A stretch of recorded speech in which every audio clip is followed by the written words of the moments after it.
Assalamualaikum. Gimana kabarnya Sobat RSI? Alhamdulillah, pasti baik kan ya? Ketemu lagi sama aku Dinda di acara live streaming Instagram bersama RS Islam Aminah Blitar. Oke, hari ini kalian tahu kan kita mau membahas tentang apaan? Ya bener banget, kita mau membahas tentang cara menjaga pasien dengan penyakit syaraf agar tetap sehat di era COVID-19 ini. Seperti yang kita tahu, pasti banyak banget yang juga masih bingung, masih takut kayak gitu. Untuk pemateri kita hari ini adalah Dr. Darwati SPS. Beliau merupakan dokter spesialis syaraf yang masih muda, pintar, cantik, dan juga ramah. Untuk teman-teman yang udah bergabung hari ini, makasih banget loh ya. Ajak teman kalian, saudara kalian untuk follow Instagram kita di @rsislamaminah.blitar. Kenapa? Karena kita akan selalu berbagi ilmu seperti ini, dan juga biar kalian gak ketinggalan layanan-layanan yang ada di rumah sakit kami.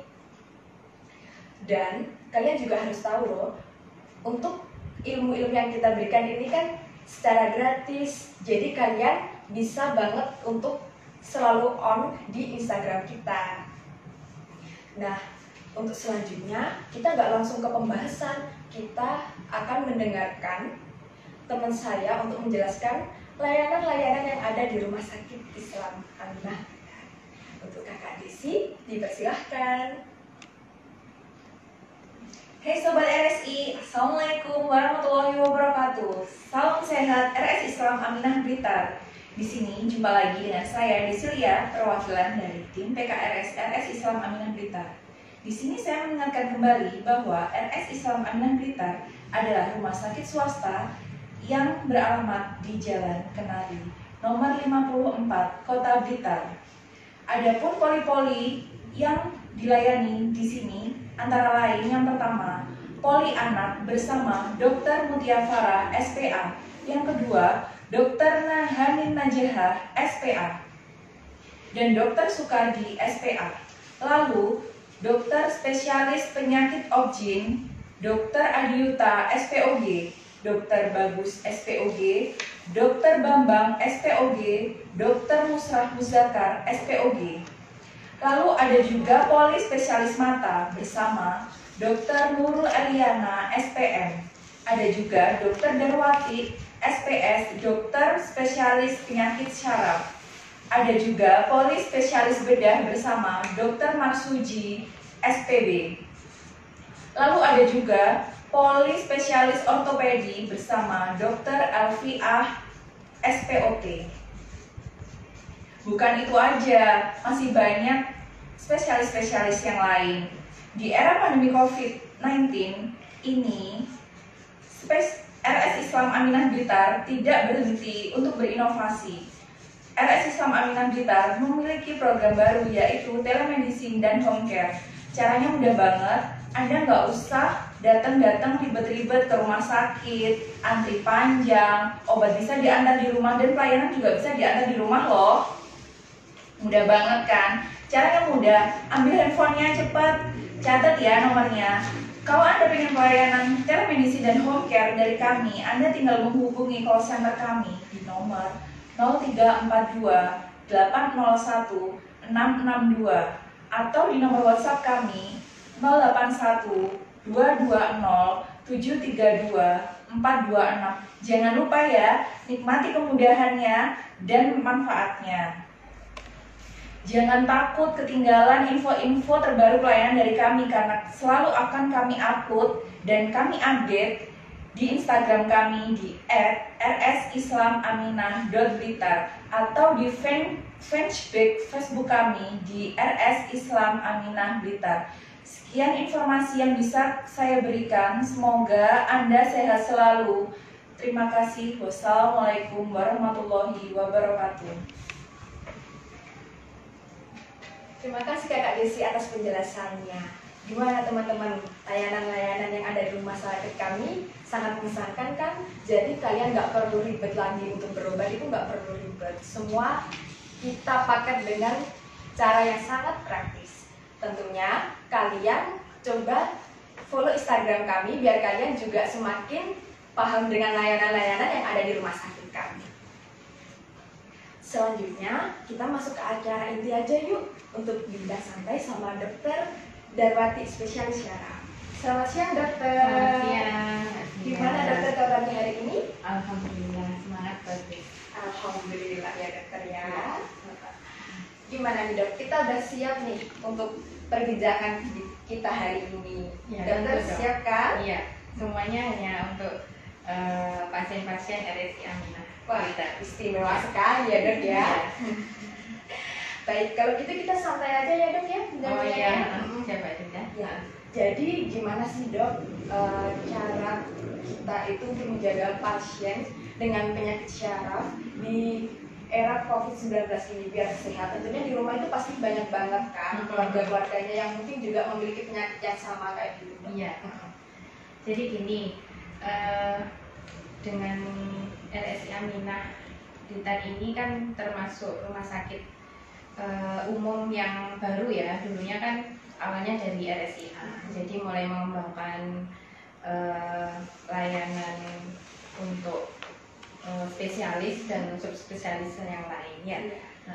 Kemudian diperkenalkan juga direktur kita sekarang juga baru, Iya, Dokter Mutia Farah, spesialis anak yang sangat imut tapi semangatnya luar biasa. Luar biasa Dan banget. alhamdulillah dengan seperti itu dilihat perkembangan RSI Aminah kita juga dalam waktu masih beberapa bulan saja sudah banyak layanan-layanan baru yang diluncurkan. Iya, benar. Sekarang mungkin ke masalah inti ya, saya sebagai dokter spesialis saraf yang berpraktek di RSI Aminah, banyak pasien-pasien saraf yang berobat ke penyakit saraf itu tentunya adalah yang memiliki penyakit yang kronis. Kronis itu artinya apa Mbak Dinda? Artinya tidak memerlukan pengobatan dalam waktu singkat. Artinya dia harus berobat minimal 2 minggu atau bahkan yang ada yang harus minum obat seumur hidup. Jangka panjang Di gitu. jangka panjang. Tentunya dengan adanya pandemi ini COVID-19, kita sangat tahu bahwa ini semua meresahkan masyarakat di Kota Blitar khususnya bahkan di dunia. Jadi masyarakat itu saat ini banyak sekali yang takut pergi ke rumah sakit karena dianggap bahwa rumah sakit itu adalah tempat berkumpulnya orang-orang yang sakit. Nanti bagaimana kalau di situ banyak virus bertebaran, bagaimana kalau saya tertular gitu. Dan akhirnya sangat berimbas atau ada efek sampingnya pasien-pasien yang harusnya datang ke polisaraf secara rutin minimal 2 minggu atau ada yang harusnya sebulan sekali, mereka tidak datang kontrol. Nah seperti itu. Padahal akibatnya kalau misalnya tidak kontrol pasti untuk pasien-pasien yang istilahnya itu harus minum obat rutin, pasti nanti gejalanya akan muncul Pelan-pelan kambuh lagi. Seperti salah satunya adalah epilepsi, jadi kejang ayan yang di masyarakat umum itu. Jadi bagaimana caranya biar masyarakat itu, yang penting adalah sekarang kita memberitahukan atau memberikan pengetahuan kepada masyarakat luas bahwa kalau misalnya jangan takut pergi ke rumah sakit. Bahkan karena apa? Karena rumah sakit itu sudah mempunyai protokol kesehatan yang sangat rinci. Jadi sudah dari kebijakan pemerintah pasti sudah ada, kemudian kebijakan WHO, bahkan kemudian kebijakan dinas kesehatan setempat, pasti kita mengikuti dengan sangat strict ya, artinya sangat ketat. Jadi justru masyarakat itu jangan takut pergi ke rumah sakit, takutlah pergi ke pasar misalnya atau ke mall yang ramai gitu ya, tempat-tempat umum yang dimana protokol kesehatannya masih dilakukan. Ya. Karena sekarang tuh terlihat terbalik ya Mbak Dinda. Jadi mereka itu takut kalau anaknya sakit misalnya atau orang tuanya sakit atau dirinya sendiri sakit ke rumah sakit, nanti kan di situ kan banyak corona, nanti gimana kalau misalnya tertular. Tapi mereka pergi ke pasar, pergi ke mall, terus pergi ke warung-warung, Berjubel nggak takut. iya, terus tanpa pakai masker. Nah, Ya, itu. seperti itu. Ya, seperti itu Mbak Dina. Jadi eh, janganlah dengan adanya pandemi ini kita mengabaikan kesehatan kita. Artinya kalau pasiennya orang-orang sehat sih nggak apa-apa ya, kan nggak perlu ke rumah sakit. Tapi kalau misalnya pasien-pasien saya khususnya di polisaraf yang mengalami stroke, mungkin nyeri pinggang juga yang banyak, kemudian ada yang komplikasi dari kencing manis ya, kesemutan seperti itu, terus pasien-pasien epilepsi atau kejang, kemudian pasien Parkinson itu ada gerak abnormal tubuh itu. Nah, itu kan harus rutin minum obat. Jadi sebaiknya ya itulah, jangan takut pergi ke rumah sakit. Iya. Kalau waktunya kontrol juga harus tetap kontrol gitu ya dokter ya. Iya, betul. Jadi jangan mengabaikan apa yang sekarang dirasakan kayak gitu kan dok. Betul. Jadi apa namanya, pengetahuan ke masyarakatnya itu yang perlu kita rubah. Iya betul, kita rubah bahwa rumah sakit itu memang tempatnya orang sakit.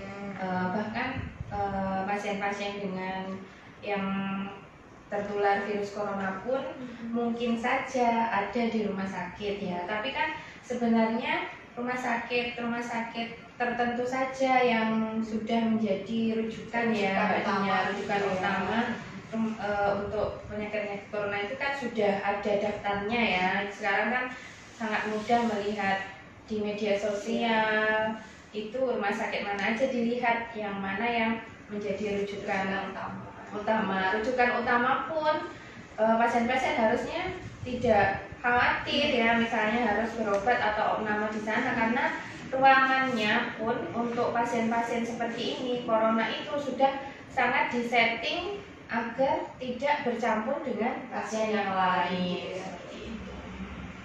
Sebenarnya kan memang semuanya itu sudah ada aturannya yang jelas gitu ya dok ya. Selain itu mungkin kalau yang di rumah pasien-pasien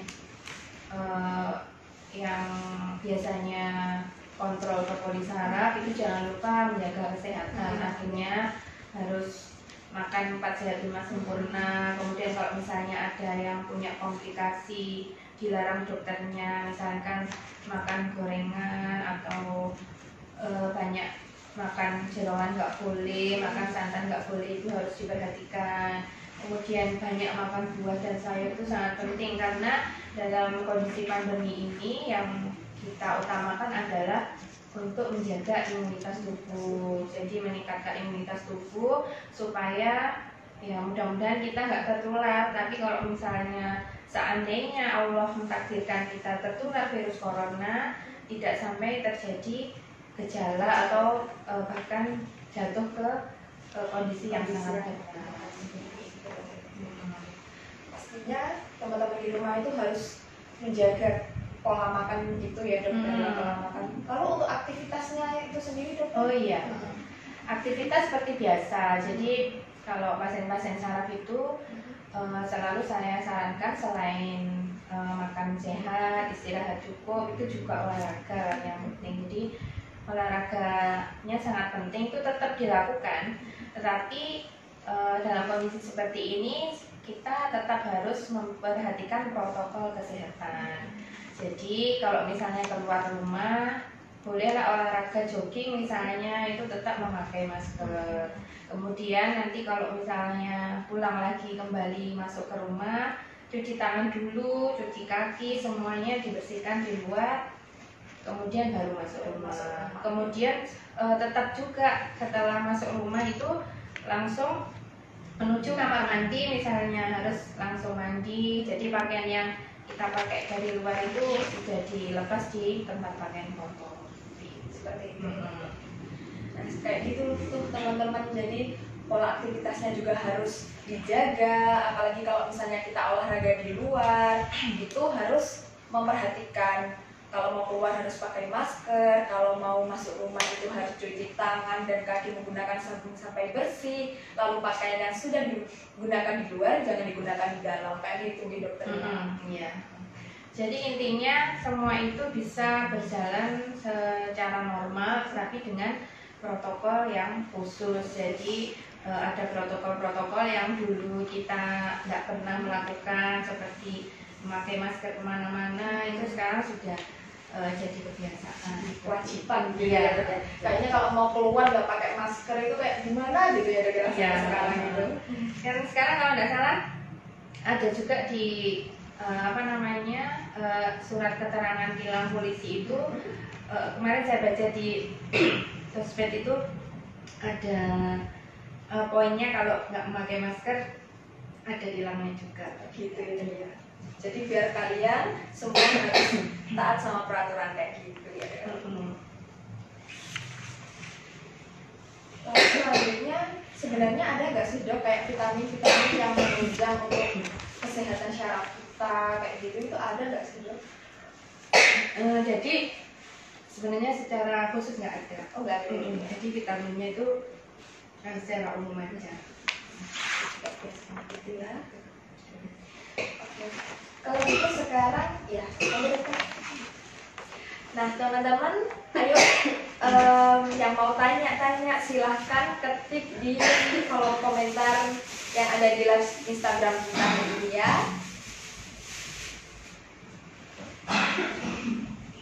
Sekarang saya akan membacakan beberapa pertanyaan yang ada. Sebentar.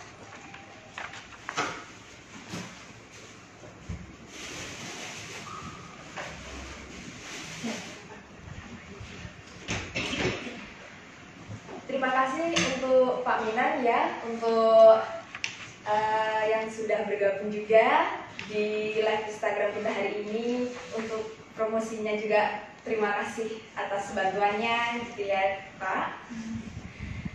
Sebentar ya teman-teman ya, kita tunggu. Sambil saya menunggu, kalian bisa loh terus menulis apa-apa yang kalian ingin tanyakan kayak gitu ya. Terus kalian kalau misalnya ada ide-ide di lain kesempatan agar kita bahas, kalian bisa juga kirim pesan DM ke ke Instagram kita ataupun mengomentari setiap postingan-postingan yang ada kayak gitu ya teman-teman.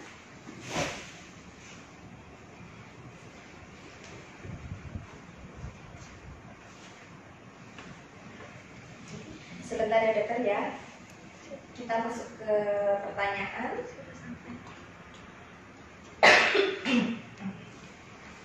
Dok, saya mau tanya ya dok, ini ada pertanyaan titipan dok. Apa sih kiat-kiat sehat untuk penderita stroke misalnya? Mungkin dokter lebih berpengalaman untuk memberikan kiat-kiatnya. Oh iya, jadi pasien stroke itu kebanyakan memang usianya sudah tua, jadi di atas 50 tahun biasanya. Tapi ada juga untuk kondisi-kondisi khusus karena kelainan pembuluh darah itu terjadi pada orang-orang muda. Nah, dan gejalanya pun macam-macam. Ada yang sampai lumpuh total, tetapi ada beberapa yang cuman dengan keluhannya hanya peluh saja atau merah saja, gitu juga ada. Jadi kiat-kiatnya agar tetap sehat, sebenarnya pasien-pasien stroke itu tetap bisa melakukan aktivitas sehari-hari seperti orang normal. Jadi ya tetap melakukan olahraga, makan sehat, 4 sehat 5 sempurna, kemudian aktivitas pekerjaan seperti biasa, kemudian juga hubungan sosial yang tidak harus dibatasi seperti itu. Jadi agar tetap sehat dan tetap semangat, kemudian harapannya juga panjang umur. Jadi kita kita anggap bahwa sakit itu juga seperti rezeki ya, semuanya itu rezeki. Sakit atau sehat itu harus dianggap sebagai suatu rezeki. Jadi dijalani, diikuti anjuran yang diberikan oleh dokter, kemudian hidup secara normal. Jadi seperti itu kiat-kiatnya untuk kalian yang punya keluarga yang di rumah memiliki penyakit seperti itu. Mohon maaf teman-teman, ini Instagram saya agak error. Saya akan pinjam HP teman saya sebentar ya.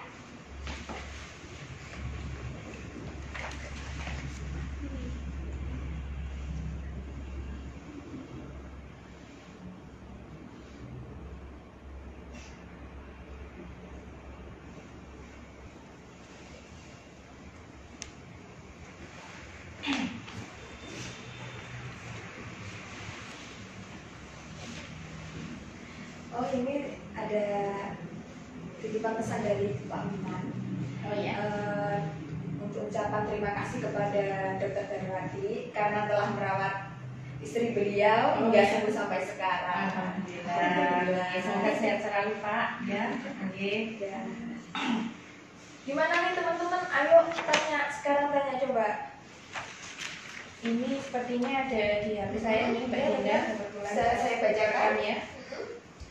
Jadi izin bertanya dokter, ketika kita tegang atau takut karena sikon pandemi ini, bagusnya pertanyaannya, apakah berpengaruh terhadap kesehatan saraf? Nah, sangat berpengaruh ya, karena kalau kita tegang atau kita ada pikiran tertentu atau kita mengalami cemas atau depresi sekalipun, itu akan berpengaruh ke sistem saraf pusat, yaitu hipokampus namanya, daerah otak yang namanya hipokampus. Itu nanti dia akan mempengaruhi HPA aksis ya. HPA aksis itu artinya adalah nanti dia akan berpengaruh kepada saluran pencernaan, terus kemudian fungsi bangun dan tidur. Artinya nanti gimana kalau kita cemas berlebihan, nanti kita jadi lambung kita jadi sakit karena mahnya kumat, kemudian tidurnya nggak nyenyak. Nah, seperti itu nanti otomatis akan menurunkan sistem imunitas tubuh. Nah, jadi dengan pandemi ini jangan dihadapi dengan rasa cemas atau was-was yang berlebihan. Artinya takut boleh, tapi selama kita insya Allah mengikuti protokol kesehatan yang dianjurkan oleh pemerintah dan dinas kesehatan setempat, insya Allah kita seperti itu ya. Jadi buat kalian jangan terlalu khawatir boleh, tapi kita juga harus bisa mengontrol kekhawatiran kita kayak gitu ya teman-teman ya. Soalnya kenapa? Seperti yang dijelaskan oleh Dr. Darwati tadi, kalau kita terlalu khawatir bisa berpengaruh sama lambung kita. Akhirnya kita jadi malas makan, terus imunitas kita juga menurun. Nah, kalau imunitas kita menurun, penyakit-penyakit juga akan datang, malah timbul penyakit baru gitu ya dok ya. Jadi kena corona malah kena sakit yang lain kayak gitu. Dok, saya mau tanya ya dok, penyakit syaraf itu komorbid COVID bukan sih dok? Lalu komorbid itu hanya terjadi di usia lansia atau bisa ke semua usia dok? Mohon penjelasannya. Oh iya. Jadi komorbid itu artinya adalah penyakit penyerta. Jadi kalau misalnya orang yang sehat tanpa penyakit apapun itu berarti orang tanpa komorbid. Kalau komorbid itu salah satunya juga penyakit saraf, terutama penyakit yang kronis seperti stroke, kemudian ada lagi orang demensia atau pikun itu, kemudian orang Parkinson atau gangguan gerak itu salah satu komorbid di penyakit saraf yang bisa apabila orang-orang tersebut terkena atau tertular virus corona, nanti prognosanya atau kedepannya itu lebih buruk daripada orang-orang sehat. Jadi kalau orang-orang sehat sama sekali nggak ada penyakit itu, kemungkinan kalau misalnya dia tertular tidak sengaja oleh virus corona, biasanya kan tanpa gejala. Kalau penyakit orang-orang dengan penyakit saraf yang saya sebutkan tadi, bisa-bisa jatuh ke kondisi yang buruk atau kritis. Kemudian kalau ditanya apakah selalu orang tua atau orang muda yang menjadi komorbid untuk COVID-19 ini. Jadi tidak selalu orang tua, tapi kebanyakan memang karena orang yang lebih tua, jadi usia di atas 50 tahun itu biasanya imunitasnya sudah menurun. Jadi kenapa yang digaungkan oleh pemerintah selama ini sebaiknya untuk yang lebih dijaga itu adalah orang-orang yang lebih tua. Jadi sebenarnya orang muda pun apabila dia punya penyakit seperti stroke yang saya sebutkan tadi, bisa terjadi soalnya umur di atas 25 tahun misalnya, itu juga merupakan komorbid COVID-19. Kemudian pasien-pasien lagi epilepsi. Epilepsi kan nggak harus tua ya, jadi biasanya yang sudah minum obat dari usia anak-anak pun itu juga merupakan komorbid dari COVID-19.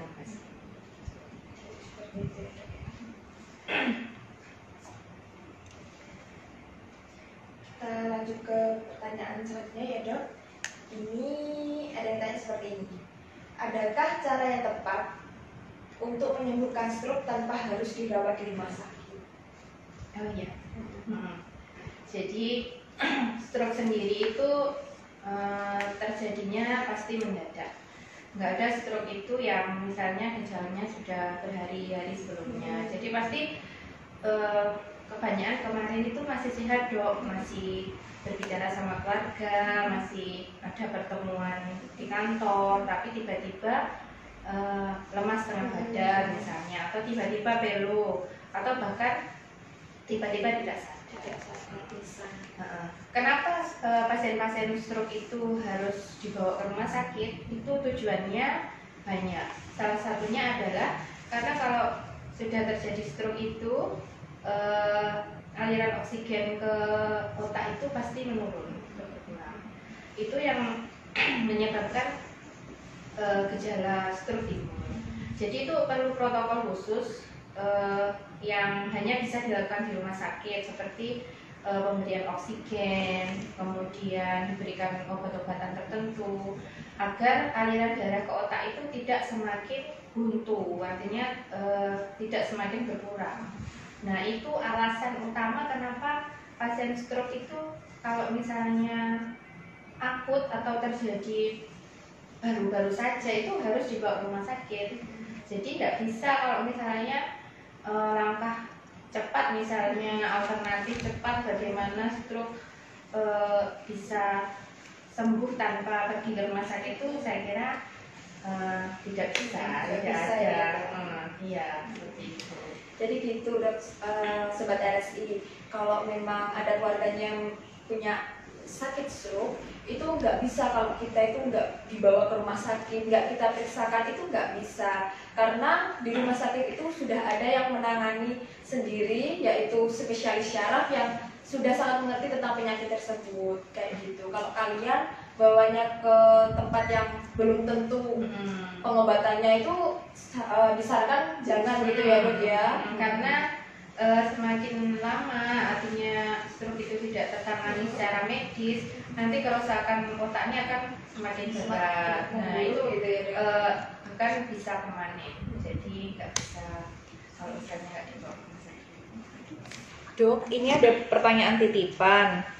Ini saudara saya setelah KRS dari rumah sakit dengan diagnosa stroke, perlu tidak kontrol rutin? Lalu idealnya tiap bulan atau tiap minggu kontrolnya? Jadi mungkin ini tadi belum menyimak di depan ya Mbak Desi, Mbak Dinda. Jadi semua pasien-pasien di Polisaraf termasuk stroke itu harus melakukan kontrol rutin ke rumah sakit. Jadi jadwalnya itu pasti sudah ditentukan sama dokternya dari awal. Kalau misalnya setelah pulang dari rumah sakit itu biasanya 2-3 hari nanti kontrol ke Polisaraf. Kemudian nanti untuk evaluasi biasanya 1 minggu kemudian kontrol lagi. Terus dilihat kalau misalnya kondisinya stabil itu yang tahu hanyalah dokter. Jadi pasien harus datang ke rumah sakit dulu, ditentukan stabil apa enggak, itu baru nanti kontrolnya 1 bulan sekali. Nanti kalau misalnya untuk pasien-pasien yang sudah kronis, artinya kalau misalnya stroke-nya sudah 5 tahun yang lalu atau sudah 3 tahun yang lalu, itu kan harusnya kontrolnya setiap 1 bulan sekali. Tapi sebenarnya ada kebijakan dari yang saya baca itu dari BPJS, mungkin rumah sakit nanti juga mengikuti, itu bisa kontrol 2 bulan sekali. Artinya seperti ini, bulan pertama nanti pasiennya dibawa. Nanti bulan kedua itu cukup keluarganya saja yang ke rumah sakit dengan membawa data-data tensi, kemudian nadi, kemudian suhu tubuh, kemudian keluhan apa yang dirasakan, itu dilaporkan ke dokternya, baru kita meresepkan seperti itu. Jadi kayak gini ya teman-teman, kalau mau periksa itu kita taunya yang menentukan itu dokter spesialisnya. Jadi kita periksakan dulu, jika ada keluarga yang sakit seperti itu kita periksakan ke dokter spesialis syaraf. Dan nanti beliau yang akan menentukan entah 2 minggu sekali, entah 1 bulan sekali, ataupun 2 bulan sekali. Karena itu juga tergantung tingkat keparahan sakitnya gitu ya dok ya.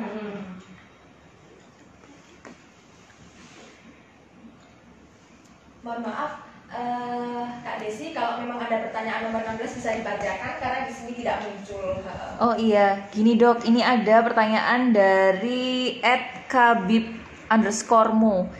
Kaki ini tiba-tiba terasa dingin, tangan kaku dan agak kesemutan. Itu gejala apa ya dok kira-kira, dan bagaimana dok cara mengobatinya? Iya, sepertinya kalau yang dikeluhkan ini memang keluhan di bidang saraf ya Mbak Desi, tetapi sebaiknya harus diperjelas dulu. Jadi yang terasa dingin itu kaki kanan atau kiri, kemudian atau kedua-duanya, kemudian tangannya kaku itu kanan atau kiri, atau kedua-duanya, itu harus diperjelas dulu. Jadi banyak sekali sebab-sebabnya, bisa dari kelainan saraf tepi sendiri atau saraf pusat, atau mungkin juga karena kondisi kecemasan juga bisa menyebabkan rasa seperti itu. Jadi saran saya sebaiknya kalau kondisi seperti ini nggak bisa saya jawab secara live seperti ini, jadi harus datang ke polisaraf untuk diperiksa dulu. Dok, ini ada pertanyaan lagi dari Yuliana Jeng 94. Assalamualaikum dokter, izin bertanya ya dok, apakah penyebab tangan yang kesemutan terjadi setiap hari itu dok? Apakah itu pertanda suatu penyakit ya dok? Dan bagaimana penanganannya? Terima kasih. Ya, Waalaikumsalam warahmatullahi wabarakatuh. Dari Mbak Juliana tadi ya. Jadi kalau kedua tangannya terasa kesemutan itu banyak juga faktornya. Tapi kalau misalnya orangnya masih aktif, kemudian kebanyakan itu ibu-ibu memang, kalau pasien saya di Blitar ini itu akibatnya karena jepitan saraf medianus namanya. Jadi saraf medianus itu ada di pergelangan tangan. Itu sebabnya kenapa? Sebabnya adalah karena aktivitas yang rutin memakai pergelangan tangan ini. Namanya carpal tunnel syndrome. Jadi itu biasanya kalau pasien-pasien di Blitar ini sebabnya karena ibu-ibu itu sering naik motor. Jadi naik motor jarak jauh untuk bekerja ataupun hanya sekedar mengantar jemput anak sekolah, nah seperti itu. Nah, untuk pengobatannya seperti apa?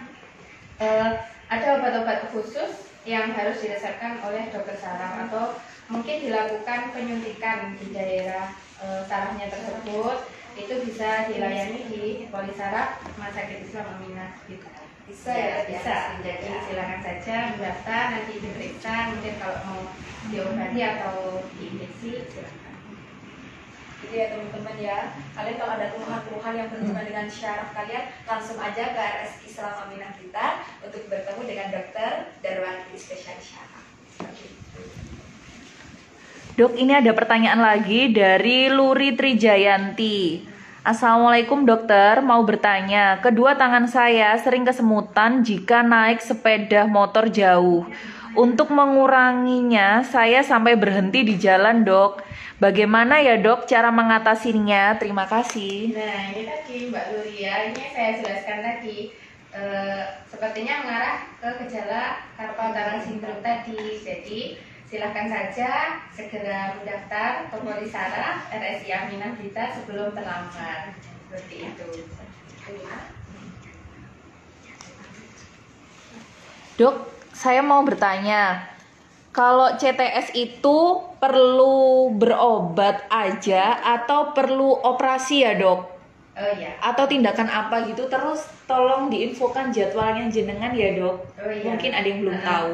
Jadi CTS atau carpal tunnel syndrome ini dilihat nanti dia akut atau kronis, kemudian derajat keparahannya seperti apa. Kalau misalnya perlu dilakukan pemeriksaan penunjang, biasanya dilakukan USG. Jadi USG itu tidak hanya di perut saja, jadi bisa di pergelangan tangan itu untuk melihat saraf medianusnya tadi fungsinya masih baik atau enggak.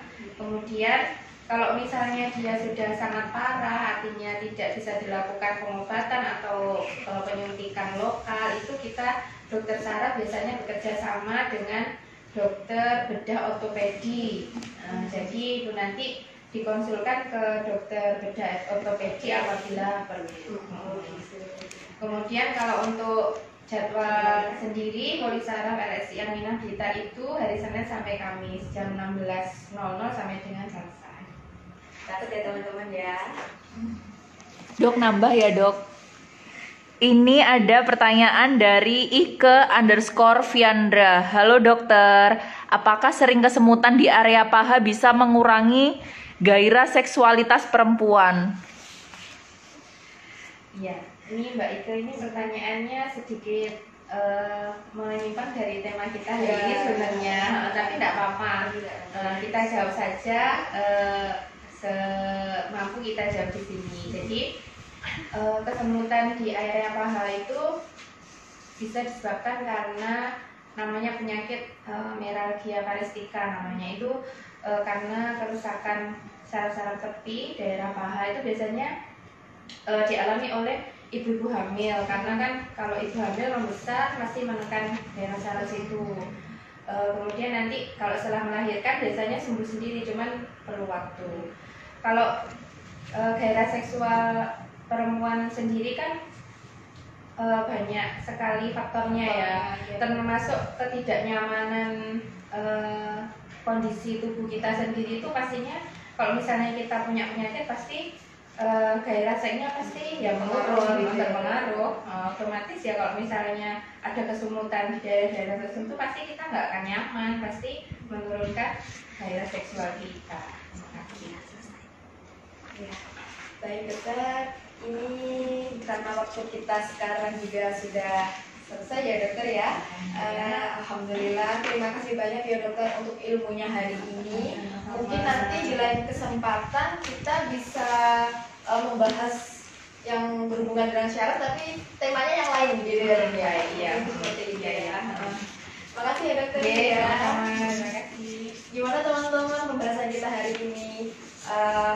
Memang sih penyakit syaraf itu banyak banget kayak keluhannya untuk orang-orang itu pasti banyak. Jadi kalian juga harus tahu untuk berperiksa, kapan untuk periksa, kapan juga untuk harus berobat ke dokter spesialis seperti itu. Maaf juga untuk teman-teman yang pertanyaannya hari ini tidak bisa terbaca semua karena waktunya juga sudah selesai gitu ya. Kita bisa berjumpa lagi di live Instagram kita nanti di lain kesempatan di tema yang lain gitu ya teman-teman ya. Makasih banget yang udah bergabung hari ini. Jangan lupa follow Instagram kita dan ikuti postingan-postingan yang ada di Instagram kita kayak gitu ya. Demikian, terima kasih. Wassalamualaikum warahmatullahi wabarakatuh. Dah.